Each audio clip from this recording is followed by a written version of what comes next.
জয় জগদ্ধাত্রী মায়ের জয়। তো হ্যালো বন্ধুরা, তো আজকে তোমাদেরকে আমি দর্শন করবো আমাদের পাকোহাটির শ্রী শ্রী জগদ্ধাত্রী মা।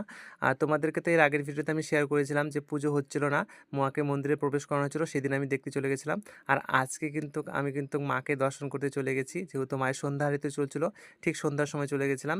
আর এখানে কিন্তু সকালে পুজো হয়েছে, খুব সুন্দর লাগছে মাকে দেখতে। আর আজকে যেহেতু শেষ, তার জন্য কিন্তু মাকে ভাবলাম যে আজকে দেখিয়ে আসি, নাহলে কিন্তু পরে গিয়ে আর দেখতে পারবো না। তো ওই জন্য কিন্তু চলে আসলাম মাকে দর্শন করতে। আর খুবই অপূর্ব আর খুবই সুন্দর লাগছিল দেখতে। আর তোমরাও কিন্তু কমেন্টে জানাবে যে মাকে তোমাদেরকে দেখতে কেমন লাগলো। আর তোমরা যে মাকে দেখছো, এটা কিন্তু আমাদের পাকুয়াতে আছে। আর তোমরা যে পাকুয়া যদি কেউ দেখে থাকো, তো অবশ্যই কিন্তু আমাদের পাকুয়াতে চলে এসো। আমাদের পাকুয়ার এই জগদ্ধাত্রী মাকে তোমরা একবার হলে দর্শন করতে যেও। আর শুধু যে এখানে যে শুধু মায়ের জগদ্ধাত্রী পুজো হয় এটা নয়, মাকে ঘিরে কিন্তু এখানে কিন্তু কয়েকদিন ব্যাপী যতদিন পুজো থাকে ততদিন কিন্তু বাউল সঙ্গীত হয়। আজকে যেহেতু শেষ ছিল, সেহেতু ওখানে বাউল সঙ্গীতও হচ্ছিল। আর প্রচণ্ড বিশেষ কারণে লোকজন ছিল না, লাইটিং হচ্ছিল। আর এখন আমি চলে যাচ্ছি বাড়ির দিকে। তো টাটা সবাইকে, নেক্সট ব্লগে আবার দেখা